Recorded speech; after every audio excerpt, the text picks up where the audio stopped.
কারখানা থেকে সরাসরি আমাদের জিনিস তৈরি হয়ে গেছে। আপনারা অনেকেই জানতে চান পালিশ ব্যাপারটাকে, যে পালিশ হচ্ছে দেখুন, এটা এরকম মোটরের মধ্যে পালিশ হয়। এই যে দেখুন, এটা কানের কান, এটা এখন পালিশ হবে। পালিশের পর এটা আবার ছিলে কাটা হবে। পরে পালিশ হচ্ছে। এগুলি খুবই সময় সাপেক্ষ ব্যাপার, ধীরে ধীরে করতে হয়।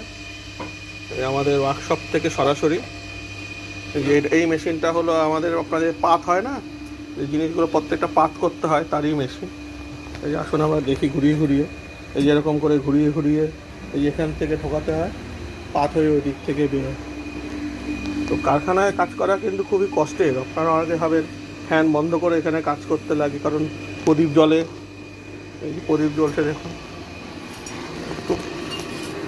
এই সব তৈরি হচ্ছে, সব এখন পালিশ হবে এগুলো এক এক করে, মনোযোগ সহকারে, মানে একটু গন্ডগোল হয়ে গেলেই গন্ডগোল হয়ে যাবে।